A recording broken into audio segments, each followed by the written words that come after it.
G'day YouTubers, and welcome to the first video in the East of Moreton series. I had hoped not to be making this video for a week or two yet. I was wanting to do a few fishing videos beforehand, but as usual the weather gods aren't being kind to us. As I start this video, the next couple of weekends look pretty well washed out, and the weekdays in between aren't that much better. It's a long-range forecast, so with luck that'll improve, but in the meantime I've got to get a video ready, and this is it.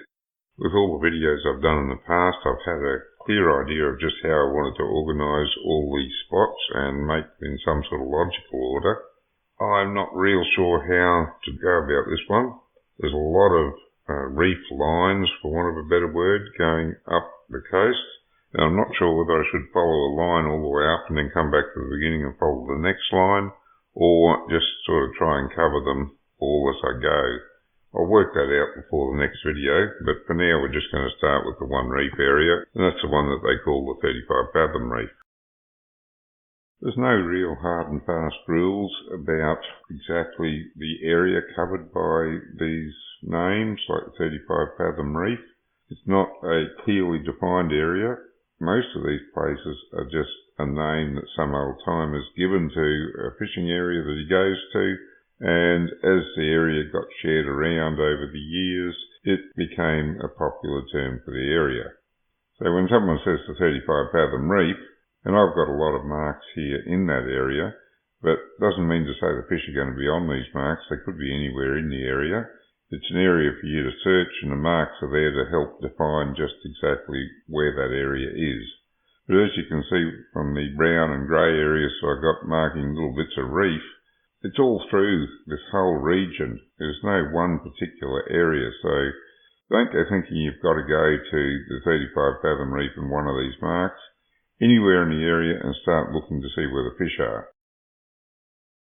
With no islands in view to give you some scale, it's hard to tell just how far away that reef is from the green zone. It looks very close just looking at the image, but as you can see from the measurement here, it's actually a little bit over 1.1 kilometres away. So as long as you're in the general area of the 35 fathom marks that I've got here, you're going to be well clear of the green zone. I spoke before about it being a fairly large area, and these images here give you an idea of just how large it is. Just the area that's popularly known as the 35 Fathom Reef is about 1.25 kilometres wide and 3.5 kilometres long. And as you can see from the brown area, the reef is much larger than that. This is just a small section of it that is known as the 35 Fathom Reef.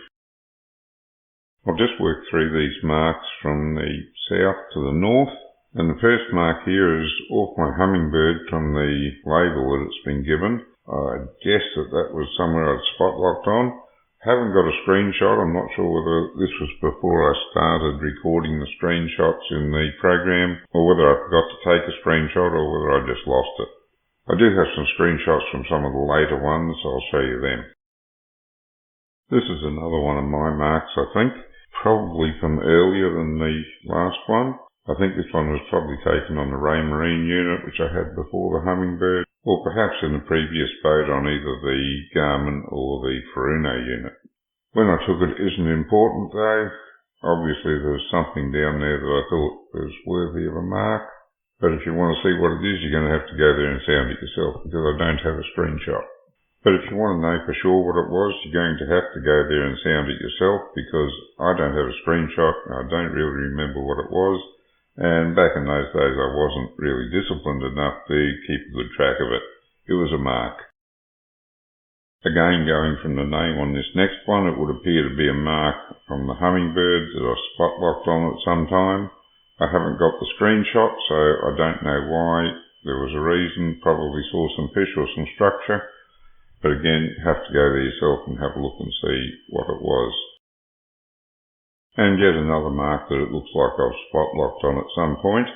Do bear in mind it's no good going to these marks.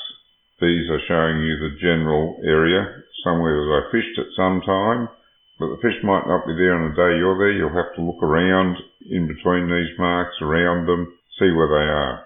You may get lucky and there will be fish on a mark, but there's no guarantee of that. And this appears to be another one of my marks, dating back to a period when I still thought it was a good idea to give the marks a special name as soon as I got home. I've since dropped that idea. I do name the marks on some of them, particularly if there's noticeable structure or something down there. But if it's just a general mark, I'll leave the default name that was given by the unit. This mark came off the internet, and to my mind, it's on the eastern edge of where I would call the 35 Fathom Reef. But given the patchy nature of the reef and how widespread it is, you could argue that the reef extends a lot further east than I have given it credit for. In fact, there's no doubt it does extend a lot further east than the area that I've called the 35 Fathom Reef. The main question is it still the 35 Fathom Reef as it goes out into deeper water? And I would argue not. Strangely enough, I just noticed that all the marks I have in this area run more or less east to west in groups. The last 5 marks ran east to west, and this group I'm going to talk about now runs east to west, and then further up there's some more groups running east to west. I didn't do that on purpose, just the way it's turned out, but it doesn't mean to say that the only patches of reef run east to west. You need to have constant vigilance on your sounder when you're moving between these marks, because you never know when you're going to run into something that no one else has found. Now, some of these pinnacles are quite narrow and quite high, and unless you run nearly straight over top of it, you're not going to find it. This mark, the previous mark, and the next 5 marks all appear to be marks that I've picked up on my sounder over the period. At some point when I made the names up and put those little annotations like bracket, NS, close bracket, it must have meant something to me, but for the life of me I can't remember what it was. I have this habit of using these cryptic little notations that make perfect sense at the time and are totally meaningless at some point in the future. Fortunately, I'm managing to break out of that habit as I use fish tracks more and more, and it becomes more capable. Since I don't really have anything to say about the rest of this group, individually at least, collectively they're all marks that are worth having a look at, but individually, because I've got these weird annotations and names on them that I don't remember, I haven't really got anything to say about the individual items in the group. But I will just mention that this string of marks running east to west is part of a really patchy piece of reef. And bearing in mind all the reefs run north-south, if on this line running east to west, you can run across those lines of reef all the way up to the continental shelf. You can do that elsewhere as well, but I actually have sonar data off this particular line that proves the point. Now we're getting into some marks where I was a lot more organised and I have screenshots of the sounder to go with them. I will just draw your attention to the fact that at least one of the screens usually has a speed up on it, and on the days that I was out there, day or days, I don't remember whether it was one or more, there was a bit of whatever suspended in the water column, so the images weren't great when I was travelling fast, and by fast I mean 5 knots was fast. That upset the image quality, but on others where I was only doing about 1 knot, the image is not too bad. Pretty good in fact on some of them. There's a lesson in that. If you want to see exactly what's on the bottom, go slow. The other thing to keep in mind when you're assessing the images of the bottom is that the faster I go, the steeper the rises appear. Because the boat's travelling faster, a gradual rise appears steep. So the slower you go, the better idea you're going to get of exactly how the bottom contours look. I've labelled a lot of these as pinnacles, and that's somewhat optimistic on some of them. If you look at the speed on this one, it was 5.4 knots, so the rise isn't as steep as it appears here. Had I been going at 1 knot, it would have been a lot more gradual rise. However, it does show that the bottom is very uneven and plenty of spots for the fish to hide and feed. This one isn't one of my marks, it's just one that I picked up off the internet somewhere. Someone's called it 35 Fathom Reef, so I put it in just to have a look at it and sort of define the general area where I should be searching. Where I was travelling around 5 or 6 knots, that's my usual structure scanning speed, so I'm not looking for fish at this speed, I'm looking for structure. quite a few of these screenshots were taken at this speed. It's just a matter of getting used to reading your sounder at a particular speed and then try and stick around that speed when you're looking for anything. So that way you know what it appears like on your sounder screen at that speed. There's a very fine line between not having much clutter on the screen and not seeing fish at all. The more you declutter the screen, the more you're removing real fish images. To some extent that's not a bad thing because you're removing small fish that are in the centre of the beam, but by the same token you're removing large fish that are out on the edge of the beam and only registering as a small return. So as I say, it's a very fine line, which is why on the hummingbird I've allowed a lot of clutter there, and on the raymarine I've tried to clean it up a little bit. The raymarine showing me the bottom better. The hummingbird is picking up any fish that might be there, and in this image I think there is some. Although there's a lot of clutter there to try and discern through, I reckon I can see some fish down there, at least with enough certainty to drop a line down and have a go. In the screenshot here from the raymarine, it just shows another little trick that the raymarine can do for me to help me discern when there are fish holding right on the bottom. And that is, it puts a white line along where it says the hard bottom is, and anything above that is a soft return. It's a great idea, but to be quite honest, I haven't found it to be all that good in practice. A couple of times it's been excellent for me, but by and large, in the deeper water, it looks like this, where I can't really say that what's above that line is a fish. It could be some soft coral or weed or anything. So, as I say, good idea, and sometimes it just pays to turn it on and have a look, but in general I don't run with it on. Now this one's another good rise.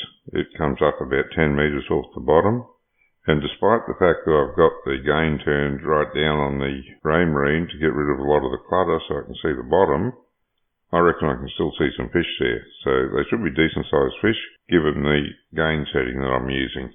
And just bear in mind that a lot of the raymarine pictures here, I think nearly all of them, I've zoomed right in on the bottom, so you're not seeing the full water column. If you look over on the A screen on the right hand side of the raymarine, you can see there's a lot of clutter in the centre of the water column. A bit hard to tell on the A screen whether they're fish or not, but I wasn't looking for mid-column fish at this time, so I was looking on the bottom. Sometimes you just got to target your area. I'll just zoom in on this area of pinnacles to the north because they're fairly tightly packed in there and you can't see all of them with it zoomed out. I've got a lot of marks in this area. As I mentioned earlier, I've called a lot of them pinnacles. Some of them don't deserve the name, but there is a lot of structure down there, and I've marked random pieces of structure. There's a lot more down there than the marks I've given. As Maverick said to Goose, this is a target-rich environment. I prefer to fish it by drifting, unless I can see some concentration of fish on the bottom, which is fairly rare. See a few fish here and there, but I don't generally see a large enough concentration to warrant trying to spot lock if the current's not too heavy, so that I can target them in particular. I generally just drift this area, and that's where you need a good drift chute to slow your drift down to make sure you spend plenty of time over the target area. I haven't finished showing you the spots yet, but I'll just interrupt it for a minute to show you these couple of little short video clips from a recent trip to the area. Nothing special, just a couple of pan-sized snapper. I generally call them squire because that was the name I was brought up with for the smaller snapper. Once they start to get larger and start to develop their hump, they're snapper. Before that, they're squire. But that name seems to be dropping out of use and everything seems to be getting called snapper these days. Someone did say the rationale behind it was that fishermen were thinking that you had a different size limit on squire to snapper, and fisheries started to encourage the use of snapper for the whole species. Not sure if that's right or not. I'll also just mention that I've marked these down as pearly and snapper grounds, but it's been many years since I've caught a legal-sized pearly in this shallow. They may still be around and I've just been unlucky, but everything I've pulled up from 35 fathoms on in has been undersized. Generally find that you've got to go out deeper to get a reasonable sized pearly. Now, I've mentioned that you need a drift chute to fish this area. That's the way I prefer to do it. And I've mentioned that the pinnacles or rises or structure or whatever is all over this reef, so there's no one particular spot to go to. It's a matter of just going there and have a look around by all means. If you see fish, try and target them, but generally just drifting this area is enough to get you some fish. I think that's all I need to say about these marks, so I'll just let the remainder of them play through, some background music, and at the end I'll just talk about the location of this area in relation to stuff that we've talked about in the past and are going to cover in the future.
This is an overview of the area.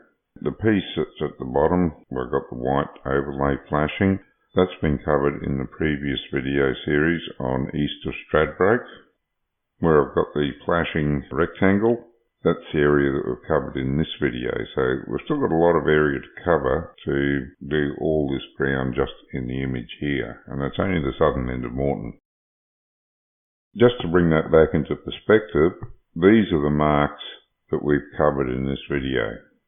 As you can see, a lot of the marks I had on there a minute ago have now disappeared, so I've only covered a small fraction of this area, and in fact only a small fraction of this reef.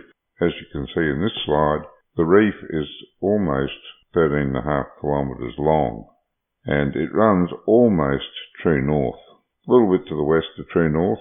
353 degrees is the cut-off line, and I say cut-off line because the reef does extend further to the east of this. It's just that that straight line up there is the limit of the actual data that I have on the scanned area of the reef. So don't be frightened to go looking further east from here. It does go out further. Now just to finish off, I've got some bathymetry shots of this area. These first 5 images are all with different shadings, as I've been doing in the past, and they're zoomed right in on the actual area that I've got the marks for. Because of the resolution of the data that we're working from, that makes the bottom a little bit blurry. Some of the shadings are working okay, so you can still see what's there, but some of them could be better, and that's just a limit of the resolution of the data that I have. This next 5 shots gives you a better overview of the area, and because we're zoomed out a little bit, the resolution of the data is working better and it's not as blurry. You can still see the contours. And as you can see from this shot, that reef area extends a long way further north. Even though the data isn't a lot better than what I have, I think it does give a slight idea of just how far east that reef goes.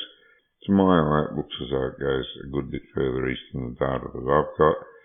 Looking at the line of the reef, it's a lot closer to north-south than the data that I have indicates, because the data that I have is cut off on the eastern boundary at 353 degrees. And just to finish off looking at the underwater contours, here's a couple of snaps from the Navionics app showing the area with the marks on them and different shadings so you can sort of get an appreciation of what we know about the underwater contours from actual surveys. And here I'm measuring from the southernmost mark to roughly where I think the top of this area of reef is.